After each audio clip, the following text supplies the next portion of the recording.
है ना। कोई बात नहीं, ये विषम परिस्थिति, ये कोरोना का वक्त भी गुजर जाएगा, फिर सब सामान्य होगा, जल्दी से सब अच्छा होगा।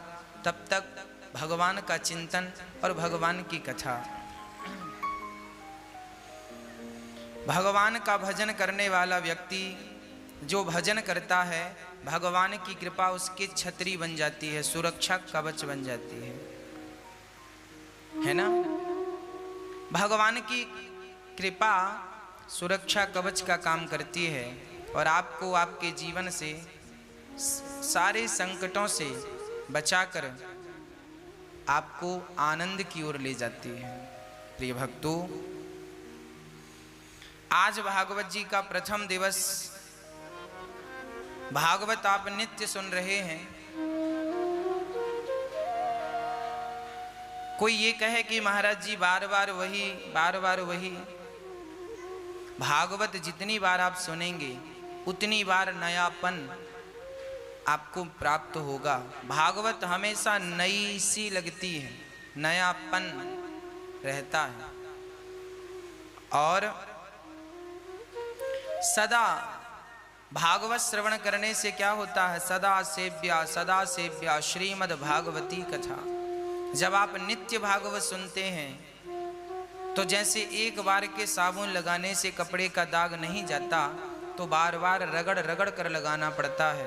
उसी तरह जब हम रोज नित्य भगवान की कथाएं श्रवण करते हैं तो कथाओं को श्रवण करने से हमारे जो मन में जन्म जन्म के पापों के दाग लगे थे, वो इस कथा के साबुन से, सत्संग के साबुन से, सत्संग के जल से साफ हो जाएगा और आपका मन एकदम निर्मल हो जाएगा।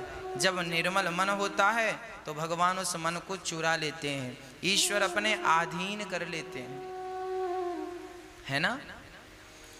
तो भगवान सच्चिदानंद, भागवत 6 अध्यायों की महिमा, फिर भागवत में प्रवेश। व्यास जी महाराज कह रहे हैं, सच्चिदानंद रूपाय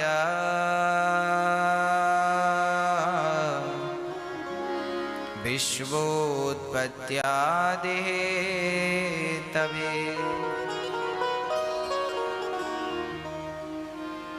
तापत्रय विनाशाय श्री कृष्णाय वयं नुमः।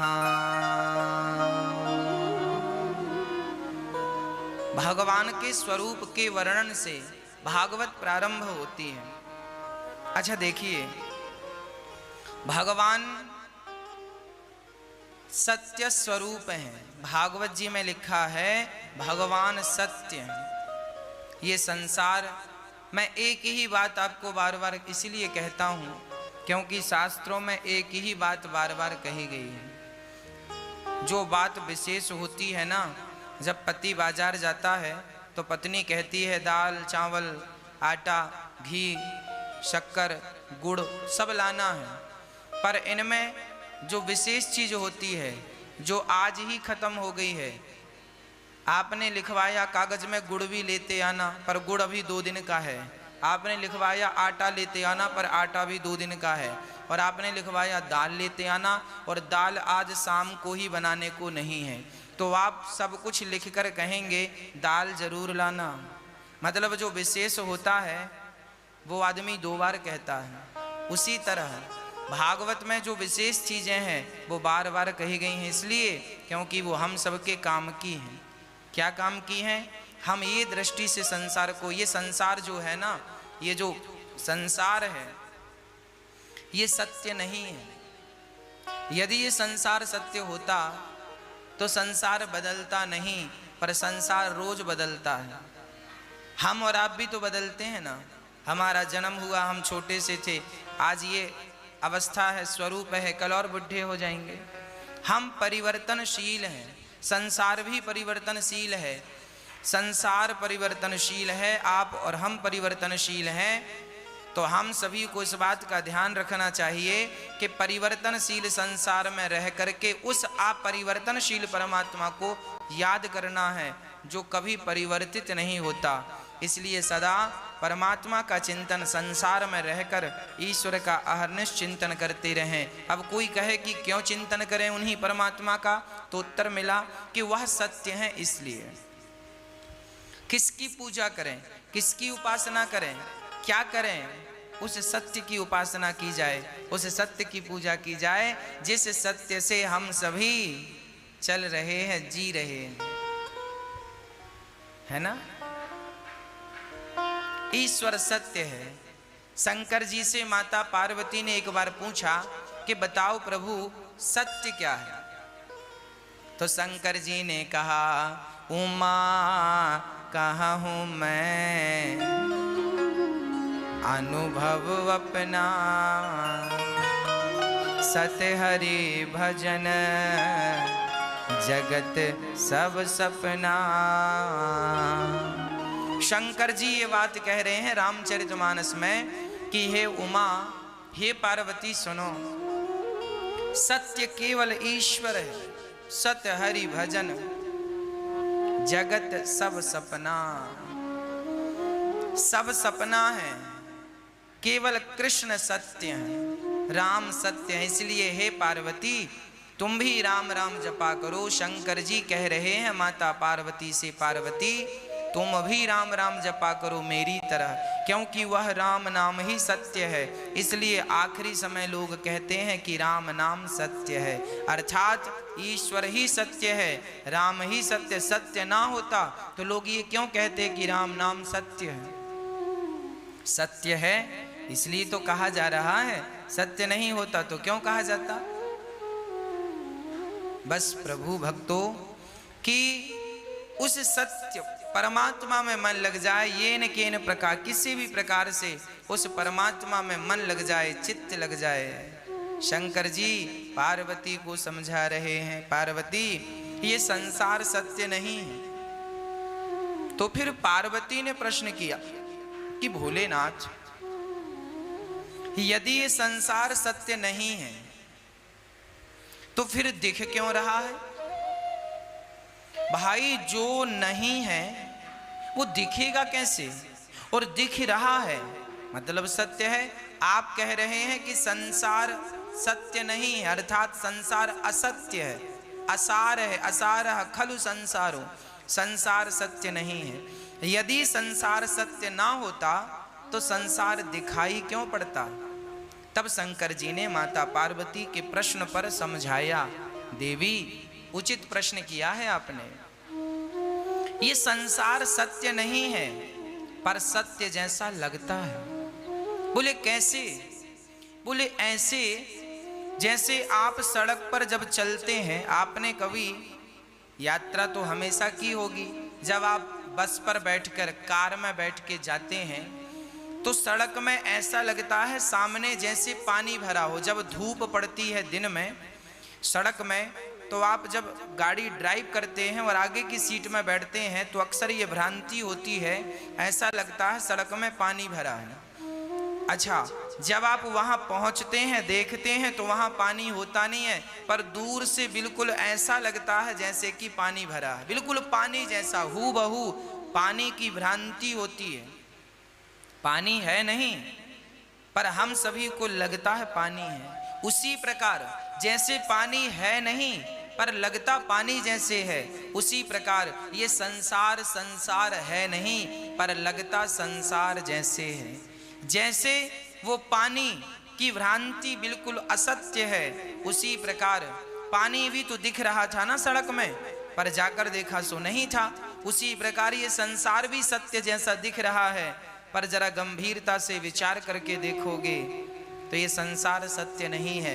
आज ही मैं अखबार पढ़ रहा था, मैं आज एक अखबार की कटिंग पढ़ रहा था। जानते हो क्या लिखा।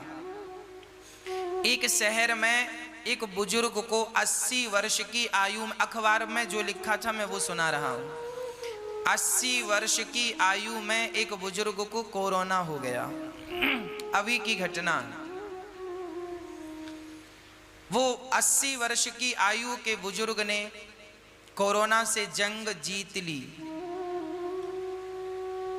और जब डॉक्टरों ने पर्चा बनाया कि आपका इतना पैसा हुआ, वो दादाजी बाहर आए 80 वर्ष की आयु के, बैठे। डॉक्टरों ने कहा कि 13,000 रुपए रोज का आपने ऑक्सीजन लिया है। 13,000 रुपए का रोज का 24 घंटे का ऑक्सीजन आपका, इस हिसाब से आपका लगभग 40-50 हजार बिल बना। ये सुनकर वो बुजुर्ग दादाजी बहुत जोर जोर से रोने लगे। तो डॉक्टरों ने कहा मत रोइए मत रोइए, यदि आपके पास पैसा नहीं है तो हम आपका सारा बिल माफ कर देंगे, आप रोइए मत। आपके पास नहीं है मत दीजिए। डॉक्टरों ने बहुत इंसानियत का परिचय दिया और दादा से कहा मत रोइए। तब दादा ने, बुजुर्ग व्यक्ति ने कहा भैया मैं इसलिए नहीं रो रहा हूं कि बिल इतना आया, अरे मेरे पास तो भगवान ने बहुत पैसा दिया है, मैं पूरा पैसा देने की ताकत रखता हूं, पैसे के लिए नहीं रो रहा हूं। तो फिर आप पैसे के लिए नहीं रो रहे हैं तो फिर रो क्यों रहे हैं? आप तो कोरोना से जीत गए ना, आप तो स्वस्थ हो गए ना, अब रोने की क्या बात है? तब उस व्यक्ति ने जो कहा वो सुनकर डॉक्टर रोने लगे। उस बुजुर्ग व्यक्ति ने कहा भैया मैं 80 साल का हो गया, आज मुझे पता चला कि एक दिन का चार्ज 13,000 रुपए है। आज मैंने ऑक्सीजन 13,000 रुपए दिन में लिया।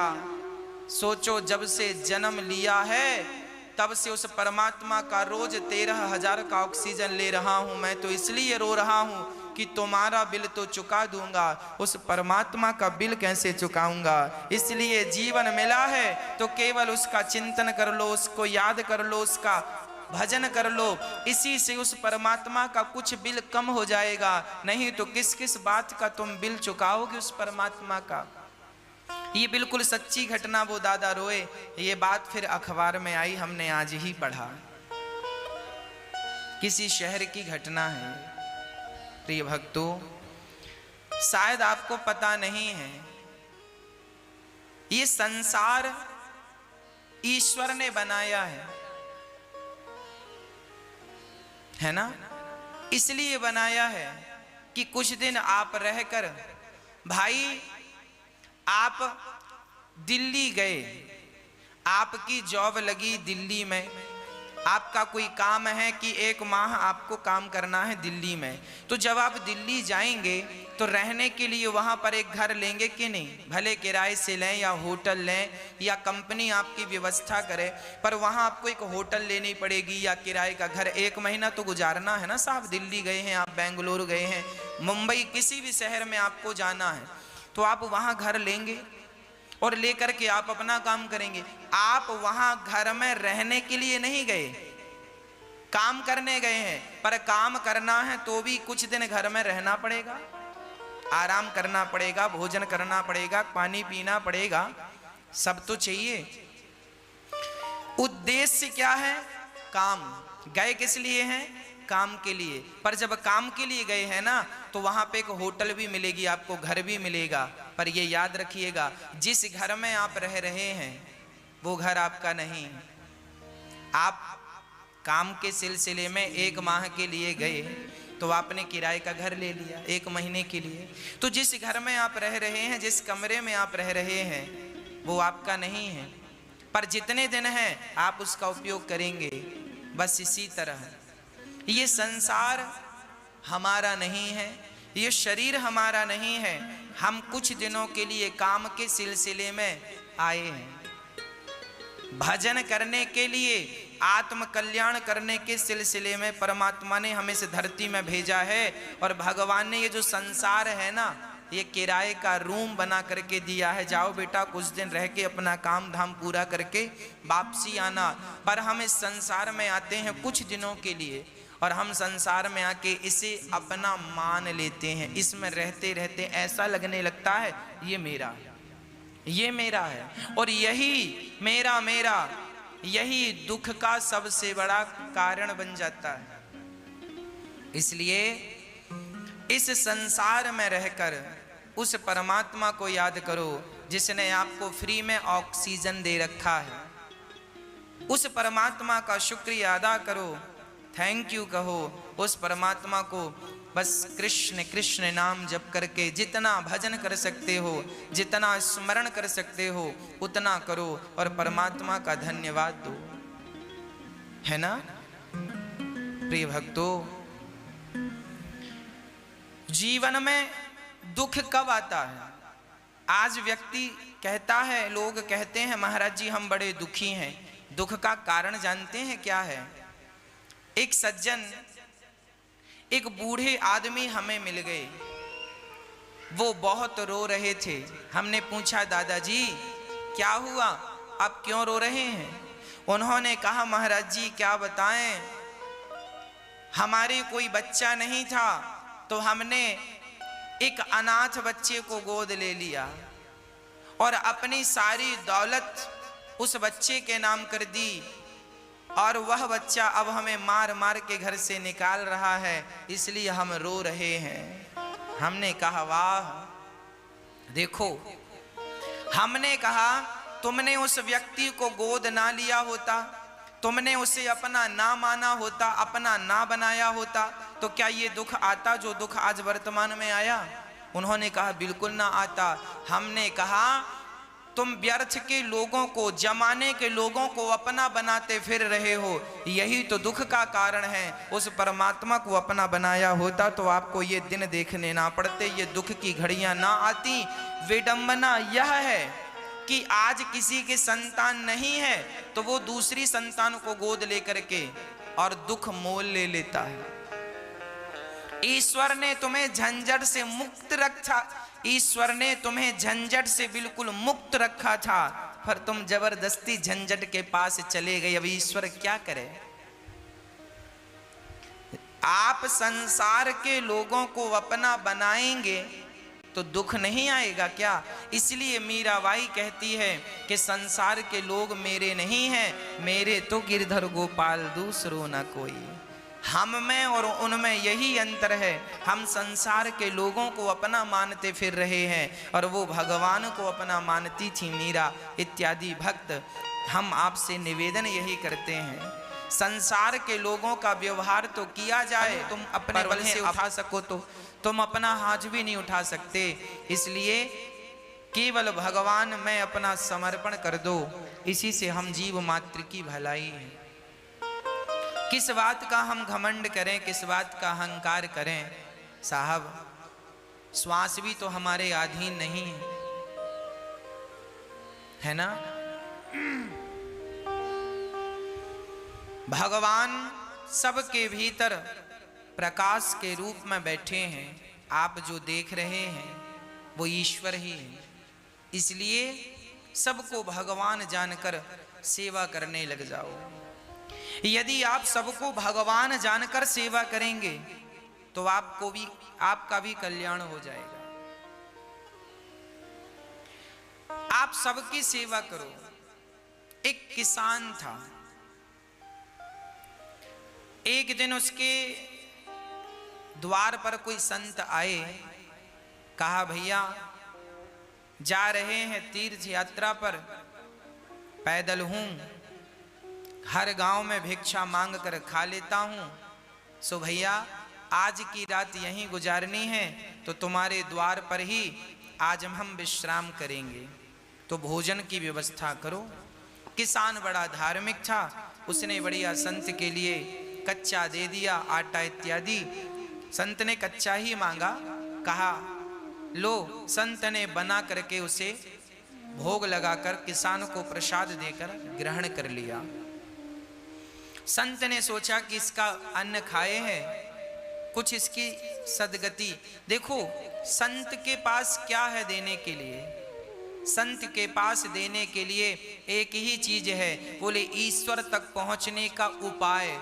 ईश्वर तक पहुंचने का रास्ता संतों को पता है, सो वही रास्ता सबको बताते रहते हैं। किसी की समझ में आता है तो उस रास्ते पर चल के वो ईश्वर तक पहुंच जाते हैं, किसी की समझ में नहीं आता सो नहीं पहुंच पाते। संत ने कहा किसान से, भैया तुम रोज 1 घंटा कीर्तन किया करो। किसान ने कहा सरकार ये काम नहीं हो सकता, मैं किसान हूँ और बहुत काम रहता है, पत्नी बच्चों में किसानी में समय बिल्कुल नहीं मिलता कि मैं 1 घंटा कीर्तन करूँ। तो संत ने कहा कोई बात नहीं, तुम 1 घंटा कीर्तन नहीं कर सकते तो पास में कोई मंदिर हो तो नियम बनाओ और नियम से 1 बार ठाकुर जी का दर्शन करने मंदिर जाया करो। किसान बोला सरकार हम ये भी नहीं कर सकते, मंदिर थोड़ा 100-200 कदम पे दूर है, कई बार समय नहीं मिलता, भागना पड़ता है खेत की तरफ।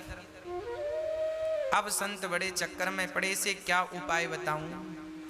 तो संत ने उसी से पूछा अच्छा ये बताओ तुम क्या कर सकते हो, जो भी करना नियम से करना, वो नियम तोड़ना मत।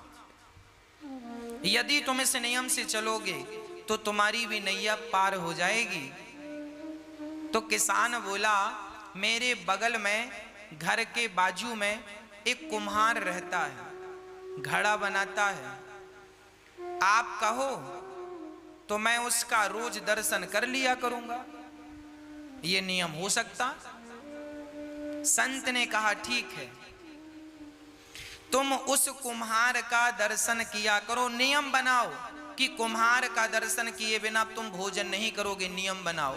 और कुम्हार को इस भाव से देखोगे कि ये भगवान है, और देखकर राम राम जरूर कर लेना भैया, राम राम, और ठाकुर जी का दर्शन कर लेना, उनमें ही वो ईश्वर है ये सोच कर। भले तुम्हें शुरू में ऐसा लगेगा ये कुम्हार है, ये कुम्हार है, पर धीरे धीरे उसे कुम्हार ना कहकर उसे भगवान जानकर उसको दूर से प्रणाम कर लेना, और देखे बिना ये नियम बनाओ कि भोजन नहीं करोगे। किसान बोला ये ठीक है, ये मेरे बगल में है, मैं रोज देख लिया करूंगा, कोई ज्यादा वक्त नहीं लगेगा।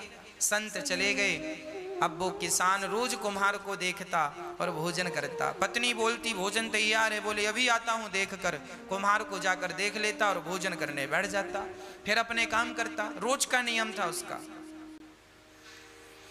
एक दिन उसने कुम्हार को देखा, सो कुम्हार नहीं था। तो कुम्हार की पत्नी से किसान ने कहा क्यों जी तुम्हारे पति कहाँ हैं, कुम्हार भाई कहाँ हैं? बोले वो तो आज मिट्टी खोदने गए हैं। अच्छा, किसान मिट्टी खोदने गया। पत्नी बोली किसान की आओ भोजन ठंडा हो रहा है, भोजन कर लो। किसान बोला वो कुम्हार से मैंने आज राम राम नहीं की, भोजन नहीं कर सकता, अभी आता हूँ। तो कुम्हारिन से पूछा वो किस तरफ गया है? बोले फलाने खेत में मिट्टी खोदने गए हैं। तो वो किसान दौड़ा। अच्छा, कुम्हार मिट्टी खोद रहा था, तभी अचानक उसको खुदाई करते करते एक सोने का घड़ा मिला, उसमें ढेर सारे सोने के सिक्के भरे थे। अब कुम्हार को सोने का घड़ा मिल गया। अब उसने देखा कि हमें किसी ने देखा तो नहीं। तब तक दौड़ा दौड़ा किसान आ रहा था, और जैसे ही किसान आया तो कुम्हार को देख लिया, और कुम्हार को देखकर किसान वापस जाने लगा। राम राम भैया। कुम्हार को किसान भगवान के रूप में देखता था और राम राम रोज करता था, राम राम। वो किसान जाने लगा। अच्छा, कुम्हार को क्या लगा कि इसने देख लिया, तो कुम्हार ने आवाज लगाया भैया रुको। तो किसान ने कहा ना, रुकने की जरूरत नहीं है, हमने तो देख लिया। किसान तो ये कह रहा था कि हमने तुम्हें देख लिया, पर कुम्हार को लगा इसने सोने का घड़ा देख लिया।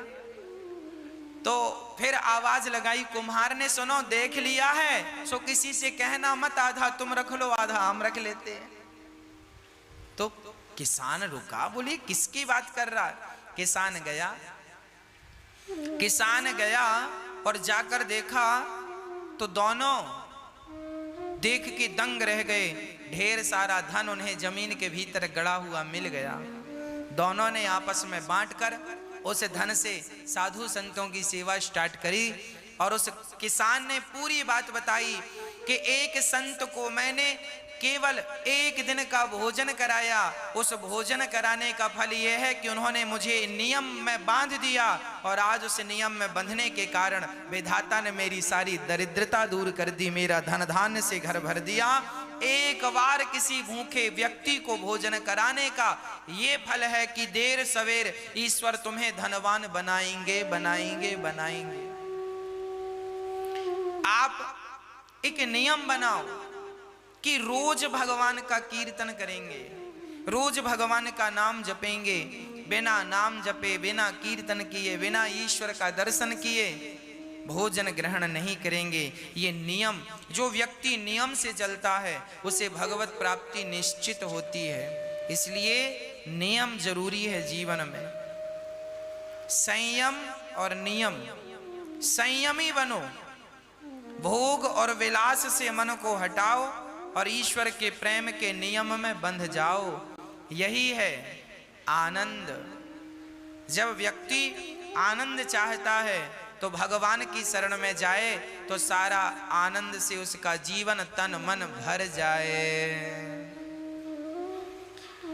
विश्वोत्पत्त्यादि है तबे भगवान क्या करते हैं? विश्व की उत्पत्ति, पालन और संहार करते हैं। भगवान का काम है विश्व की उत्पत्ति, पालन और संहार, है ना। भगवान की शरण में जो है उनका बाल भी बांका नहीं होता। तापत्रय विनाशाय दैहिक दैविक भौतिक तापा, राम राज्य काहू नहीं व्यापा। 3 प्रकार के दुख सबके जीवन में होते हैं। कोई तन दुखी, कोई मन दुखी, कोई धन बिन रहते उदास, थोड़े थोड़े सब दुखी, सुखी राम के दास। कोई तन से दुखी है, कोई मन से दुखी है, कोई धन के बिना परेशान है।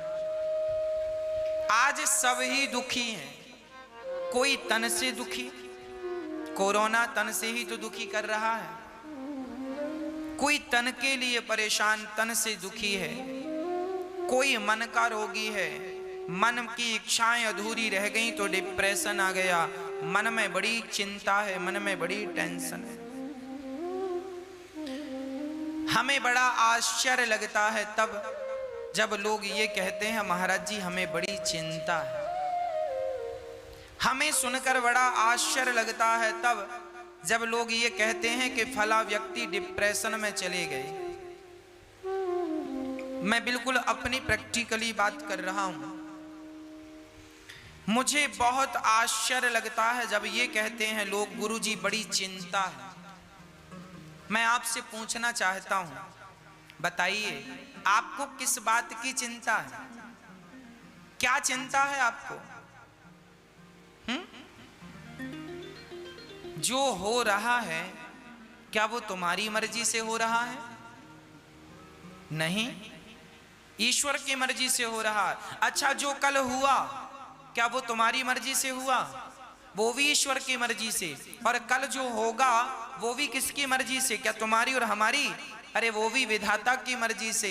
जब उसी की मर्जी का हो रहा था, उसी की मर्जी का हो रहा है और उसी की मर्जी का होना है, तो तुम किस बात की चिंता कर रहे हो भैया?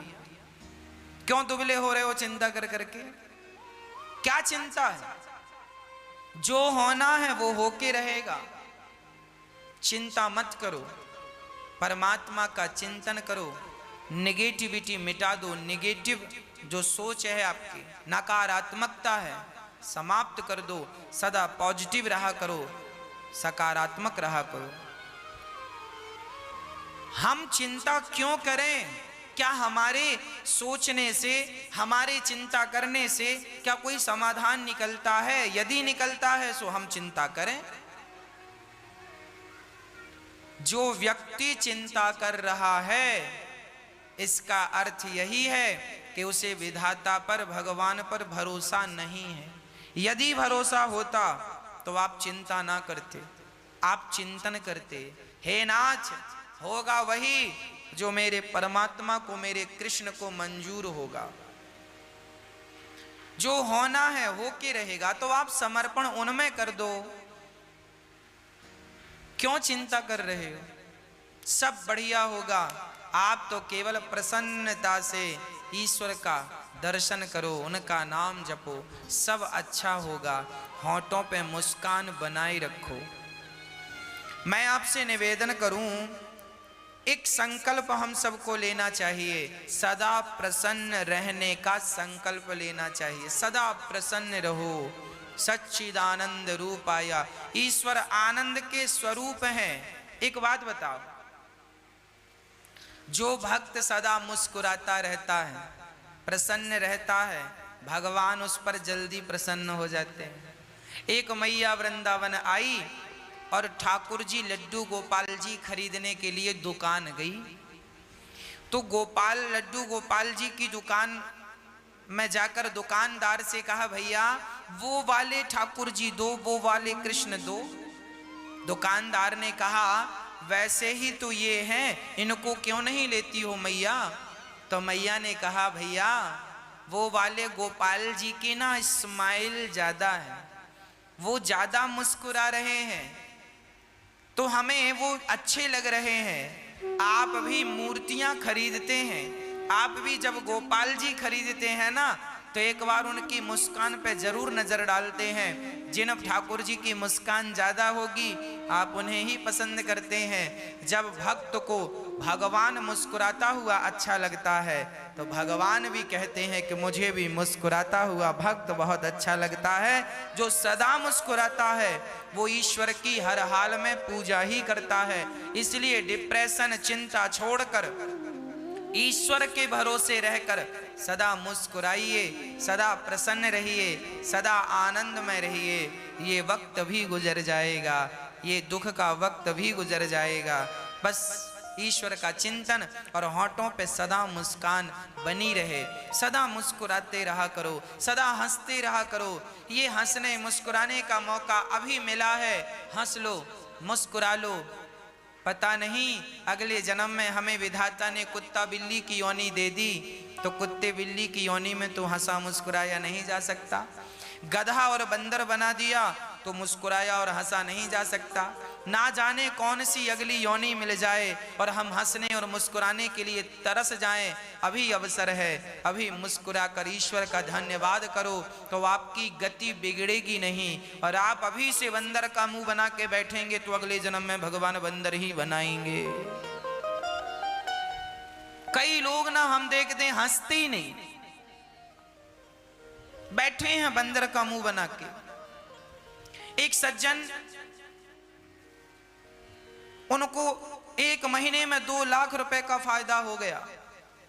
पड़ोसियों ने कहा, किसी ने कहा क्यों, आप तो बड़े प्रसन्न होंगे, आपको तो 2 लाख का फायदा हुआ। उन्होंने कहा, काहे की प्रसन्नता, हम तो बड़े दुखी हैं। बोले, काय बात का दुख है? बोले, हमारे पड़ोसी को 4 लाख का फायदा हो गया, हमें तो 2 का ही हुआ। लो, फायदा हो गया फिर भी वो उदास हैं, फिर भी मुस्कुरा नहीं। ऐसों को भगवान बंदर ही बनाएंगे। जाओ, गधा बना देंगे। तुम तो कभी हंसते नहीं थे। अरे भगवान ने ये मनुष्य का तन दिया है हंसने के लिए, खिलखिलाने के लिए, मुस्कुराने के लिए, और आप बस रोते ही रहते हैं टेंशन में, दिन रात टेंशन। भगवान जाने काहे की टेंशन है आपको। जो होगा वो होगा, उसे ना आप रोक सकते हैं। मैं होनी तो होके रहे, अनहोनी ना होए, और जाको राखे राम जी, मार सके ना कोई। हाँ जी, भगवान पे भरोसा हो, अटूट भरोसा हो, वो भरोसा हो जो टूटे ही ना। हम संसार के लोगों को देखते हैं, भरोसा वो बनाते हैं, थोड़ी सी मुसीबत आई तो भरोसा तोड़ देते हैं। थोड़ा सा संकट आया, संसार का व्यक्ति थोड़ा सा भी संकट बर्दाश्त नहीं कर पाता। संकट आया और उसका भरोसा टूटा। अरे भगवान की जितनी भक्ति की वर क्या मिला, लोग ये कह देते हैं। भगवान भी बहुत मुस्कुराते होंगे। वाह, एक रिक्शे वाले से एक व्यक्ति ने कहा, भैया स्टेशन जाओगे? रिक्शा वाला बोला, चलेंगे साहब। कितना पैसा? रिक्शा वाला बोला, 30 रुपए लगेगा।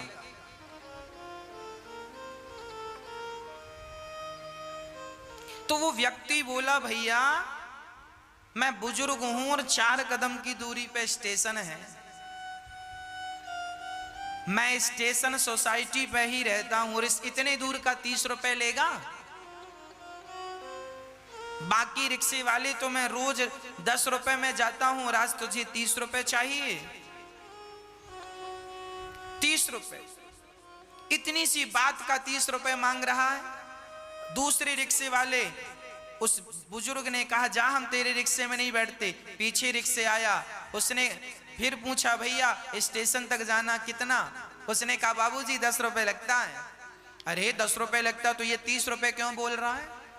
सोचो, 10 रुपए का काम है और मांग कितना रहा है? 30 रुपए। उसी तरह हमारी हालत है। हमने भगवान का भजन तो 10 रुपए का किया, हमने भगवान को याद तो 10 रुपए का किया, और मांग कितने रहे? 30 रुपए दे दो भगवान। 16 सोमवार का व्रत किया है, अब 16 सोमवार के बदले मांगा क्या? बहू को बेटा ही होना चाहिए। भगवान शंकर जी बेटी ना हो। 2 बेटी ऑलरेडी हमने बड़ी श्रद्धा से पूजा किया, पूजा करी 10 रुपए की और बेटा मांग रही है 30 रुपए का। अब देख लो, लोग अपना बजट नहीं बढ़ाते हो, भगवान से बड़ा बड़ा बजट मांगते हैं। अरे भैया, आप भी भगवान से प्रेम ज्यादा करो, प्रेम ज्यादा करो, भक्ति ज्यादा करो। आप अपना बजट बढ़ाओ। जब प्रेम का, भक्ति का बजट बढ़ेगा तो आपको मांगने की जरूरत ही नहीं पड़ेगी। भगवान स्वयं बिना मांगे आपको देते रहेंगे। और भगवान तो सबके माता पिता हैं, उनसे कुछ मांगने की जरूरत नहीं पड़ती। वो सर्वांतर्यामी हैं, वो सब कुछ जानते हैं। आपके बिना कहे समझ लेते हैं कि आपको किस चीज की जरूरत है। आप सच्चा प्रेम कीजिए, भगवान आपको सब कुछ देंगे, है ना? सदा मुस्कुराइए, सदा ईश्वर का धन्यवाद कीजिए, शिकायत कभी ना कीजिए। क्या सुदामा जी के जीवन में शिकायत थी? गरीब थे, 4-4 दिन चूल्हा नहीं जलता था, परम उपासक थे सुदामा जी। सुदामा जी चाहते तो कह सकते थे, वाह कन्हैया, मैंने तेरा इतना भजन किया और तूने मुझे क्या दिया? पर नहीं, जिससे प्यार किया है ना, उससे शिकायत नहीं करूंगा, और वो भी प्यार भगवान से। कोई शिकायत नहीं। जहां प्रेम है वहां शिकायत नहीं है, और जहां शिकायत है वहां प्रेम नहीं है। इसलिए भगवान कहते हैं, राम ही केवल प्रेम प्यारा, मुझे केवल प्यार करो, मुझे पैसा, हीरा, मोती, सोना, चांदी मत दो, फूल, फूल, फल मुझे कुछ मत दो, दूध, दही मुझे कुछ मत दो, पर मुझे केवल भक्त प्यार करे। भगवान प्रेम का भूखा है। अरे प्रेम करने से तो भगवान बिक जाते हैं। कोई खरीदना चाहे सो उसे खरीद ले। केवल प्रेम, राम ही केवल प्रेम प्यारा, जान ले जो जान निहारा। भगवान हमारा सारा दुख हर लेते हैं। कोई तन से दुखी है, भगवान की शरण में जाए सो तन अच्छा हो जाए। एक सज्जन हमसे बोले, गुरुजी ये बात लगभग 2 वर्ष पुरानी है, 2-2.5 वर्ष पुरानी बात हम आपको कह रहे हैं।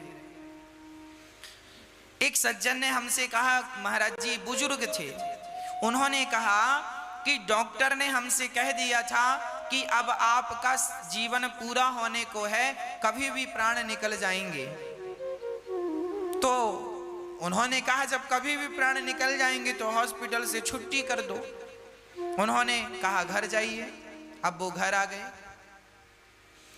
वो दादाजी कथा सुनने आए और पर्सनल हमसे मिले और उन्होंने कहा महाराज जी 3 साल पहले डॉक्टर ने कहा था कि तुम्हारा शरीर कह रहा है कि कभी भी प्राण निकल जाएंगे, पर महाराज जी देखो मैं भगवान की कथाएं निरंतर सुनता था, कीर्तन निरंतर करता था, तो आज 3 साल हो गए, अभी मैं स्वस्थ हूँ, काम भी कर लेता हूँ। डॉक्टर कह रहे थे कभी भी तुम अब मर जाओगे और 3 साल से मैं स्वस्थ हूँ, काम कर रहा हूँ। डॉक्टरों के हिसाब से तो मैं मर गया हूँ, अब तो भगवान की दी जिंदगी को आनंद से जी रहा हूँ, इसलिए जो जिंदगी है उन्हीं के नाम कर दी है मैंने जिंदगी। हाँ जिंदगी अब तो मेरी तेरे नाम सावरे, जिंदगी अब तो मेरी तेरे नाम सावरे। बची हुई जिंदगी भगवान के नाम कर दो। जब हम जिंदगी भगवान को सौंपते हैं, उनके नाम कर देते हैं, उनकी चिंता है। इसलिए कोई तन दुखी कोई मन दुखी, कोई धन बिन रहत उदास, थोड़े थोड़े सब दुखे सुखे राम के दास। कोई तन से दुखी कोई मन से, कोई धन के बिना। सुखी कौन? जो भगवान के भरोसे हैं। जो भगवान के भरोसे हैं वो बहुत सुखी हैं। इसलिए भरोसा किसका? केवल कृष्ण का भरोसा। मुझे और किसी के भरोसे की जरूरत नहीं है, किसी के भरोसे की चाहत नहीं है, भरोसा केवल कृष्ण का है। ऐसे भगवान जो हमारे समस्त दुखों का नाश करते हैं, ऐसे भगवान को, श्री राधा सहित कृष्ण को श्री कृष्णाय वयम नुमः, ऐसे भगवान को हम हृदय में बसाते हैं। यम प्रव्रजन्तमनुपेतमपेत कृत्यम, द्वैपायनो विरह कातर आजुहाव, पुत्रेति तन्मयतया तर्वुभिने दुस्तं सर्वभूत हृदयं मुनिमानतोऽस्मि।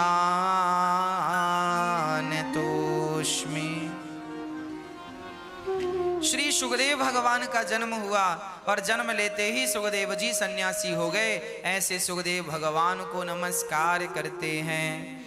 88,000 ऋषि बैठे हैं नैमिषारण्य में और 88,000 संतों के बीच में सूत जी आए तो सूत जी का खड़े होकर सारे संतों ने अभिवादन किया और सूत जी से कहा महाराज हमें कथा सुनाओ।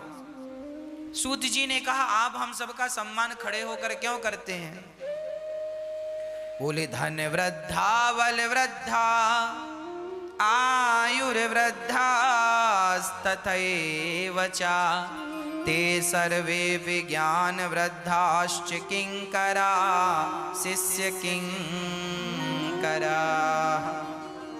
कोई धन में बड़ा हो तो धनवान कहलाता है, बल में बड़ा हो तो बलवान कहलाता है, आयु में बड़ा हो तो आयुवान कहलाता है, पर जो ज्ञान में बड़े हैं वो सबसे बड़े माने जाते हैं। आपकी आयु 20 वर्ष की है और आप ज्ञान में सर्वश्रेष्ठ हैं, इसलिए आप पूजनीय है, आप वंदनीय है। आपको हम वंदन करते हैं, आपका स्वागत करते हैं। सौनक आदि ऋषियों ने सूत जी से कहा हमें यह बताओ कि हमें कृष्ण की प्राप्ति कैसे हो। ऐसी कथा सुना दो सूत जी जिससे भगवान मिल जाए। देखिए जब भी कोई संत मिले तो उनसे भगवान को पाने का ही कोई मंत्र लीजिएगा, भगवान को पाने का ही कोई रास्ता पूछिएगा। कोई सांसारिक बातें मत कीजिएगा साधु संतों से। ये सांसारिक तुच्छ विषय, संसार का तुच्छ सा सुख इसके पीछे भागने वाला जीवन भर भागे तो भी दुखी ही रहता है, और कोई भगवान के लिए 10-20 कदम रख ले तो उसका कायाकल्प हो जाता। सूत जी ने कहा, सुनो, अब हम तुम्हें ऐसी कथा सुनाते हैं जो देवताओं को भी दुर्लभ है। एक बार देवराज इंद्र अमृत का घड़ा लेकर सुखदेव जी के पास आए और कहने लगे कि आप राजा परीक्षित को भागवत सुना रहे हैं, सो आप राजा परीक्षित को स्वर्ग का अमृत पिला दें और हमें भागवत तामृत पिला दें, भागवतामृत।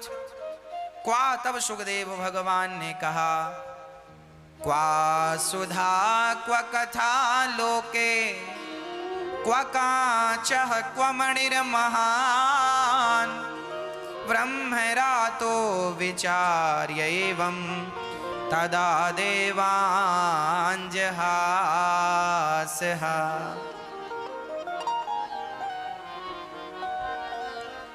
अच्छा, इंद्र ने बड़े बहाने से कहा। अच्छा, लोग ना बड़ा बहाना बना, कई बार ना कुछ काम बहाने से हो जाता। एक बार एक घर में ना पति पत्नी थे और उनके यहाँ अचानक एक मेहमान आ गए। मेहमान आ तो गए, पर अब वो मेहमान जाने का नाम ही नहीं ले रहे। अब पति पत्नी बड़े परेशान। अरे राम राम राम, दिन भर खाता है, हम लोग 5-5 रोटी खाते हैं, 10-10 खाता है और जाता ही नहीं। अब पति पत्नी ने विचार किया, अब कैसे कहें, मेहमान है, कैसे कहें कि जाओ, कहा भी तो नहीं जाता कि चले जाओ, कोई घर से कैसे भगाएगा। पत्नी पति दोनों ने विचार किया, अब क्या करें। बोले एक काम करो, झगड़ा करते हैं नकली बहाना बनाने के लिए। तो ठीक है, कल शुरू करते हैं। हाँ, अब तो आज रात हो गई, कल की प्लानिंग हुई। उन्होंने सवेरे होते ही झगड़ा किया। पत्नी बोली, सुनो जी, मैं जा रही हूं मायके, अब मैं भोजन नहीं बनाऊंगी, जब देखो डांटते रहते हो। पड़ोस वो मेहमान बाहर बैठे सुन रहे थे। अब पति भी डांटता हुआ, हाँ बड़ा मायके की धमकी, जाओ चली जाओ, क्या हम बनाकर खा नहीं सकते। अब वो उन्हें डांटे, वो उन्हें डांटे, वो झूठ मूठ का वो जाओ, वो झूठ मूठ का पत्नी लगी रोने रोने, जोर जोर से रोने लगी। मेहमान को लगा, हे भगवान आज तो कुछ मिलेगा नहीं खाना पीना। तो मेहमान ने आवाज लगाई, सुनो हम जा रहे हैं। मेहमान चले गए। तब तक पति बोला, सुनो गए, अब मत रो, अब काहे रो रही हो, हमने कोई जानबूझकर थोड़ी डांटा, हमने तो ऐसे ही डांटा, सच्ची का थोड़ी डांटा, झूठ का डांटा। तो पत्नी बोली, हाँ हम भी सच्ची का थोड़ी रो रही हैं, हम तो झूठ का रो रही हैं। तब तक मेहमान आके बोला, हम भी सच्ची के थोड़ी गए थे, हम भी झूठ की तो गए थे। तुम सच्ची का डांट नहीं रहे थे, तुम सच्ची का रो नहीं रही थी, तो हम भी सच्ची के नहीं गए, हमें पता था कि तुम बहाने कर रहे हो। मेहमान आए, बोले चलो भूख लगी है बनाओ। अब वो लगी बनाने। कई बार काम बहाने से हो जाता है, पर कई बार नहीं भी होता। तो ऐसा ही है कि बहाने से इंद्र बहाना लेके आए कि स्वर्ग का अमृत आप पिला दो परीक्षित को और हमें कथा अमृत पिलाओ, कथा का अमृत पिलाओ। बहाने की बात याद आई, सो मुझे एक बहाना और याद आ गया। एक बूढ़ी मैया थी, उनके घर एक साधु आए। साधु को देखकर मैया ने कहा, महाराज बैठो, हम आपको भोजन कराएं, भोजन कराएं। संत बोले, हाँ हाँ हम तब तक पूजा कर रहे हैं, आप भोजन बनाओ।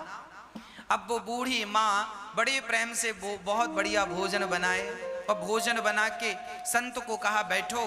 अब संत ने कहा ठीक है, हम बैठ गए। मैया ने थाल में सब कुछ, दाल चावल खीर सब्जी पूड़ी रोटी सब बनाया था, सब परोसा, पर बेचारी पापड़ परोसना भूल गई। पापड़ भी बनाया था, पर चूल्हे के पास ही पापड़ अब इतना परोसा तो बेचारी भूल गई। और अब वो महात्मा खाते खाते उनकी नजर पापड़ पे गई। अब वो खा रहे हैं सब, पर बार बार उनका ध्यान पापड़ में है कि पापड़ भी मिल जाता, पर कहें कैसे कि पापड़ दे दो। तो उन्होंने बहाने से कहा, मैया आज हम आ रहे थे ना तो एक बड़ा सांप मिला। अच्छा, कितना बड़ा सांप था? बोले ज्यादा बड़ा नहीं था, यहां से हमारी थाली से लेके वो पापड़ की थाली तक, इतना बड़ा सांप था। अब मैया ने पलट, अरे महाराज हम तो पापड़ देना भूल गए। हाँ हाँ मैया दे दो। अब उसने पापड़ दिया। इनका काम बहाने से बन गया, पर उस बेचारी का काम बहाने से नहीं बना, मेहमान गए ही नहीं। इंद्र का भी काम बहाने से बन जाता, पर ज्यादा ही अहंकार में कह दिया कि हम अदला बदली करने आए हैं। सुखदेव जी ने कहा, ये व्यापार नहीं, ये तो प्यार की बात है। हाँ, यदि प्रेम है तो प्रेम से सब मिल जाएगा, और प्रेम नहीं है तो बिना प्रेम के क्या मिलेगा।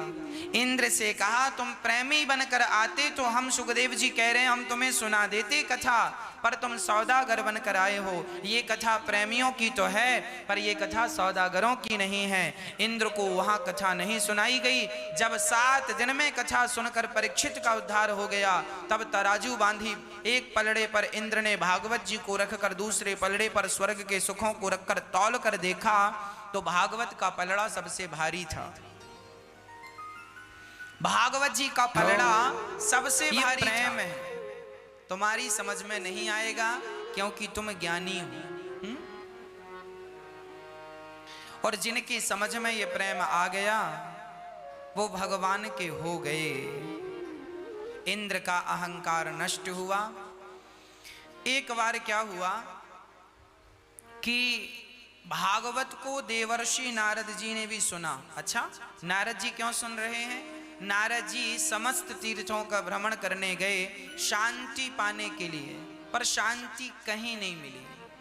सारे तीर्थों में घूमे पर शांति का कोई रत्ती भर भी आनंद नहीं मिला। तब नारद जी पहुंचे वृंदावन। कहां कहां गए नारद जी?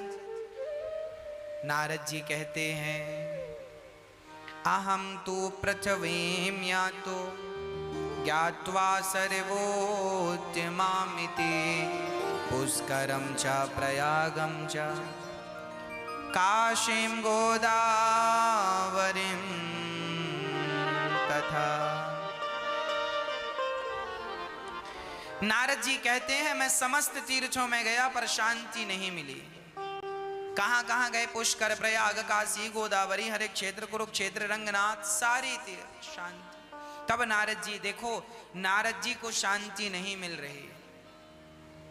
एक बार नारद जी मृत्यु लोक संसार आए, संसार में कि शांति देख लें है कि नहीं। सब ढूंढा पर शांति नहीं। तीर्थों में गए, शांति नहीं। तो गृहस्थाश्रम में गृहस्थों के घर गए। धन्यो गृहस्थाश्रम, धन्य है गृहस्थाश्रम कि गृहस्थ के घर से साधुओं को भी भिक्षा मिलती है, चिड़ियों को भी दाना मिलता है, गाय को भी रोटी मिलती है। गृहस्थ ना हो तो सबका पेट कौन भरे? तो गृहस्थ सबसे श्रेष्ठ है। पर नारद जी कहते हैं, आज गृहस्थाश्रम का भी विधान बिगड़ गया है। क्या चल रहा है? नारद जी ने कहा, तरुणी प्रभुता गे श्याल को बुद्धिदायक कन्या विक्रयणे लोभात दंपतीनां च कलकनम।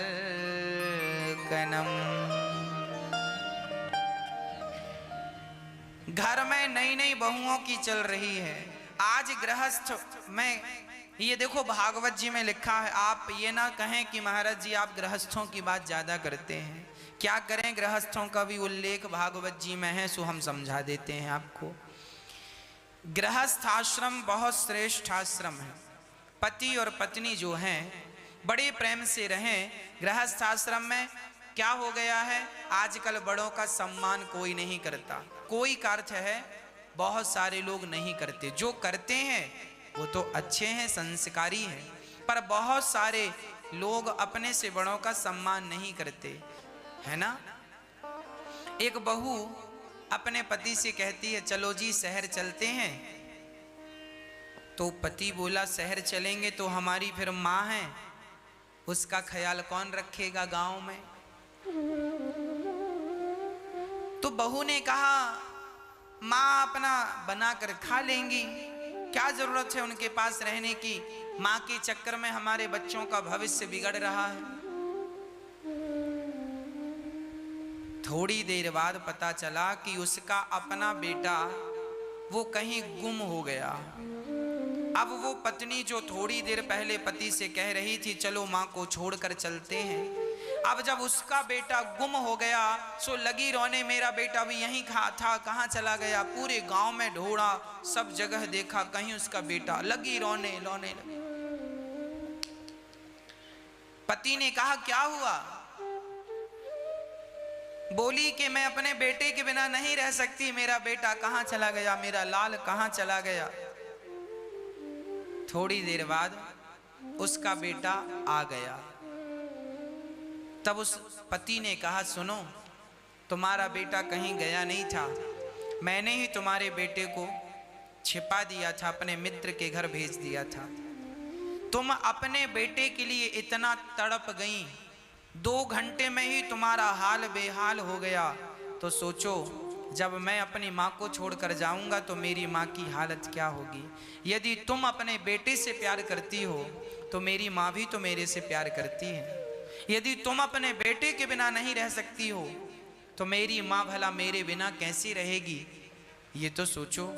ये सुनकर उसकी पत्नी को आत्मज्ञान हुआ कि गलत किया मैंने जो ये कहा कि छोड़कर चलो। छोड़कर नहीं लेकर चलो, छोड़कर नहीं लेकर चलो।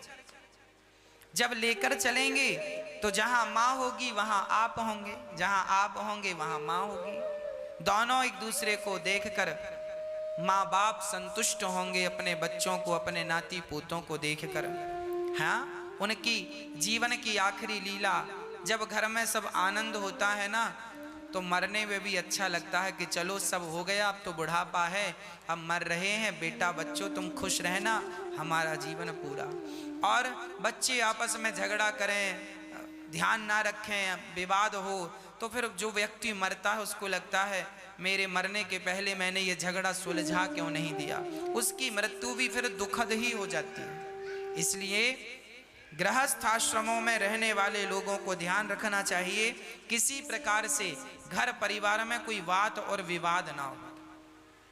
हर विवाद से बचना चाहिए। भाई से भाई का विवाद ना हो, पति से पत्नी का झगड़ा ना हो, माँ सास बहू का कोई विवाद ना हो, देवरानी से जेठानी का कोई विवाद ना हो।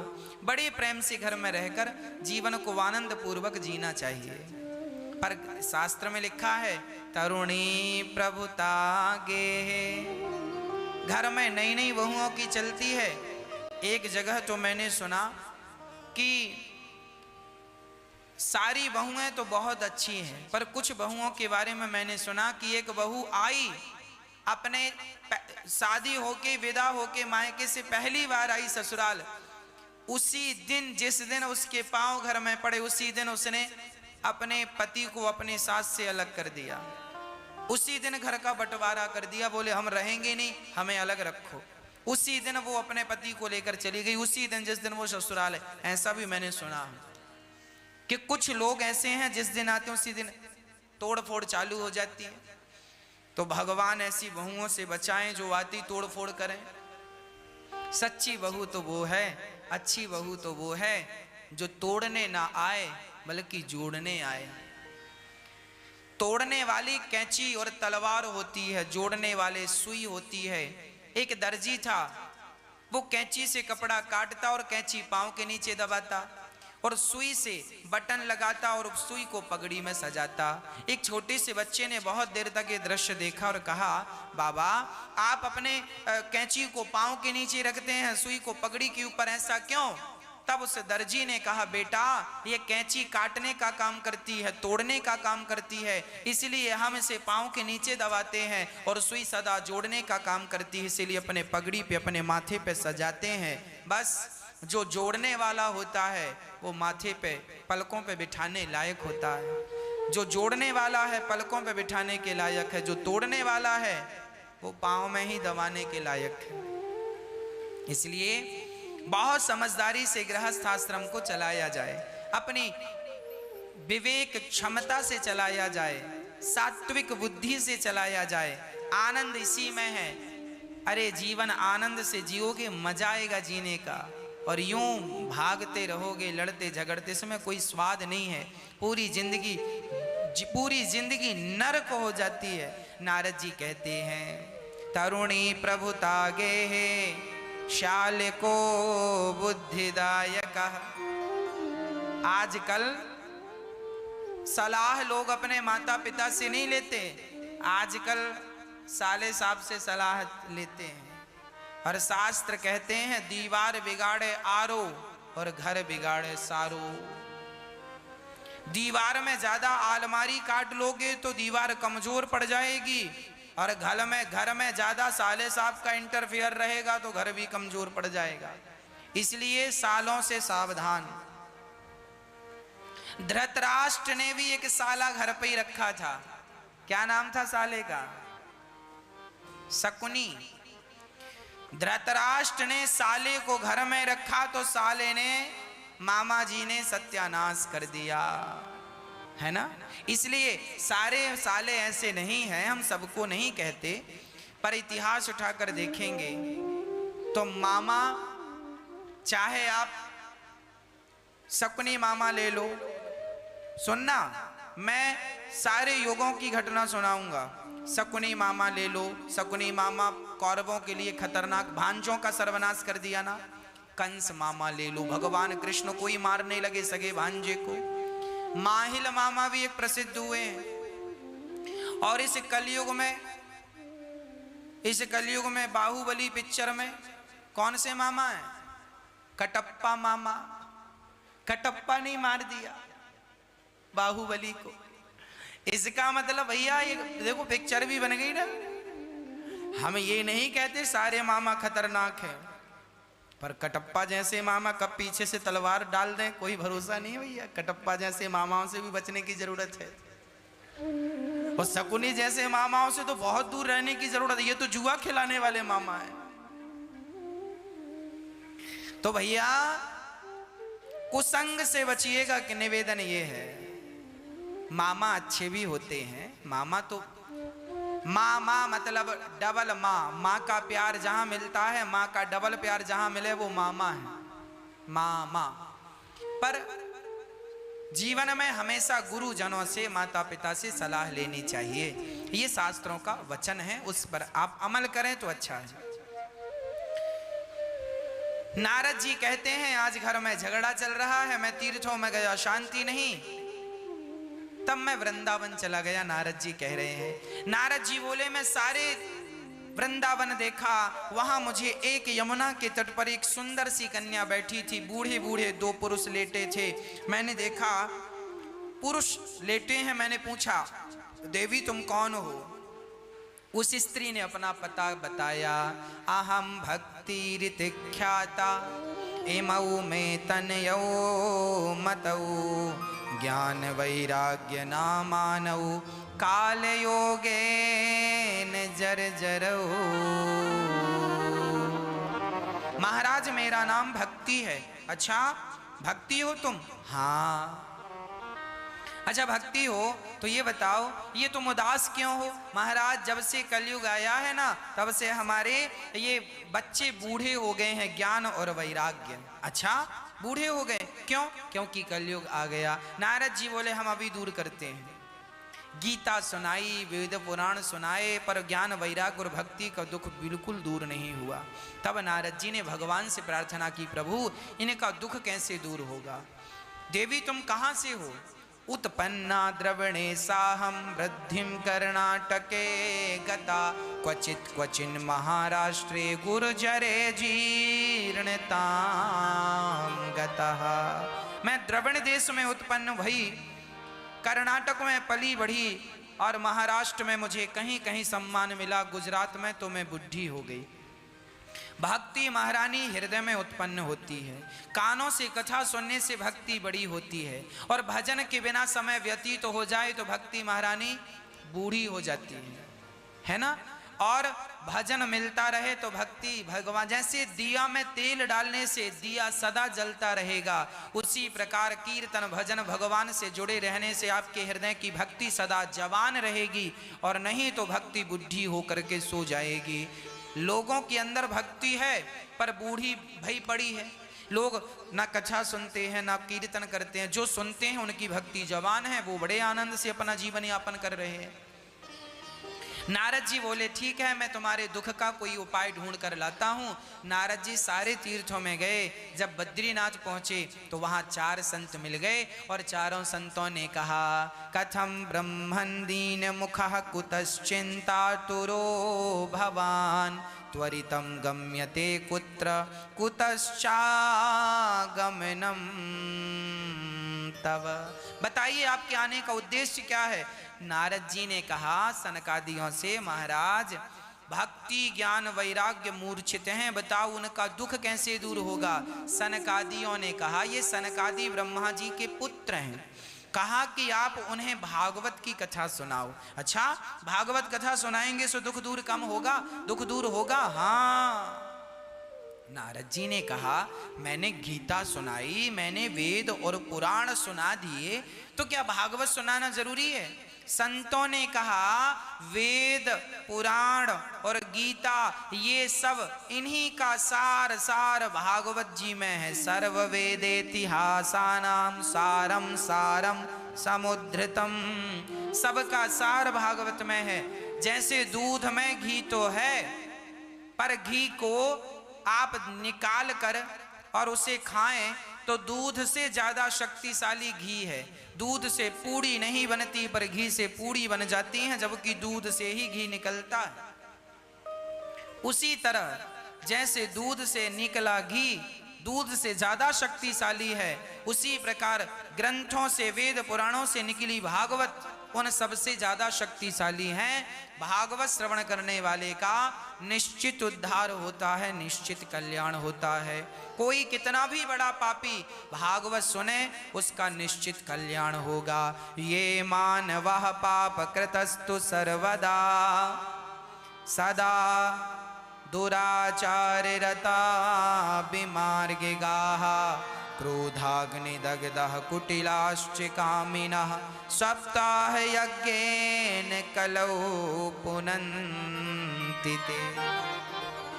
कितना भी बड़ा पापी हो भागवत से मुक्ति होगी। तब कहा ठीक है, तो हरिद्वार में सनकादियों की 4 आसन लगाई गई और कथा स्टार्ट हुई। सदा सेव्या श्रीमद्भागवते कथा यस्याः श्रवण मात्रेण हरिश्चित्तं समाश्रये। भागवत कितनी बार सुननी चाहिए?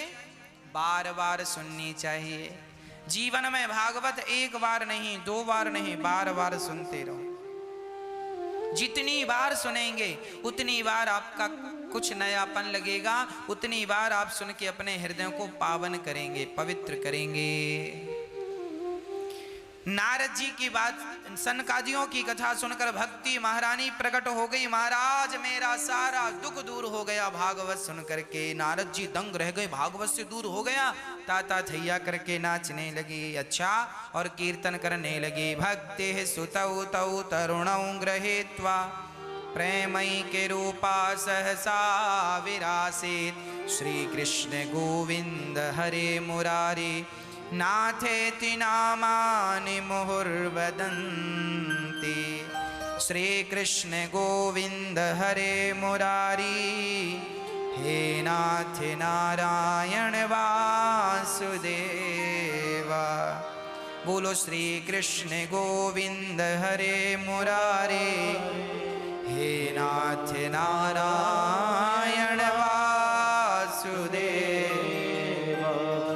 श्री कृष्ण गोविंद हरे मुरारे, हे नाथ नारायण वासुदेव। ये कीर्तन भक्ति महारानी का बनाया हुआ कीर्तन है।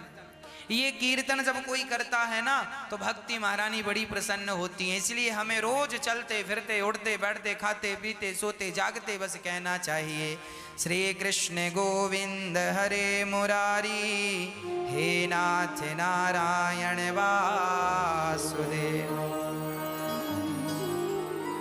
है ना? हाँ, भगवान का नाम जपोगे कल्याण होगा। शायद आपने जाना नहीं कि भगवान के नाम की महिमा कितनी है।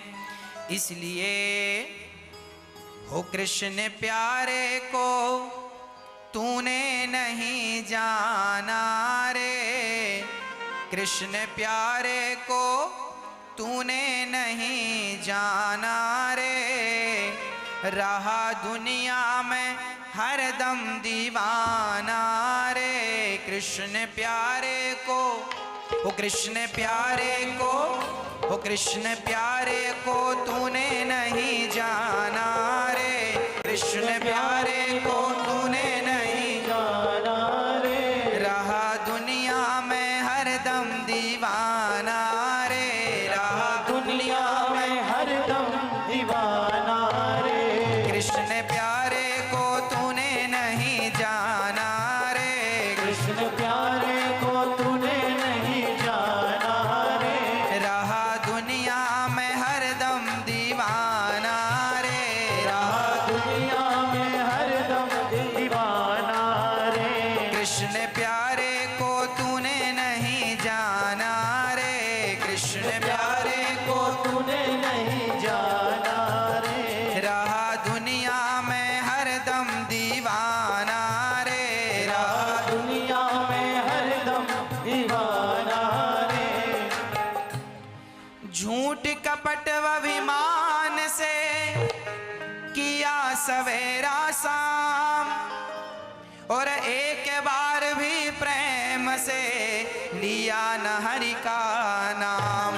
वो इसमें करता है, इसमें करता है, इसमें करता है लाखों बहाना रे, इसमें करता है लाखों बहाना रे। कृष्ण प्यारे को तूने नहीं जाना रे, कृष्ण प्यारे को तूने नहीं जाना रे, इसमें करता है लाखों बहाना रे, इसमें करता है लाखों बहाना रे। कृष्ण प्यारे को तूने नहीं जाना रे, कृष्ण प्यारे को तूने नहीं जाना रे। धन दौलत से एक दिन खाली होगा हाथ, अंत समय भगवान का भजन चलेगा साथ। ओ भर ले भक्ति का, ओ भर ले भक्ति का, भर ले भक्ति का दिल में खजाना रे, भर ले भक्ति का दिल में खजाना रे। कृष्ण प्यारे को तूने नहीं जाना रे, कृष्ण प्यारे को तूने नहीं जाना रे, रहा दुनिया में हरदम दीवाना रे, रहा दुनिया में हरदम दीवाना रे। जो करना है जल्द कर, क्यों बैठा है मौन, पल में प्रलय होएगी, पल की जाने कौन। व्यर्थ अब तो ना, व्यर्थ अब तो ना, व्यर्थ अब तो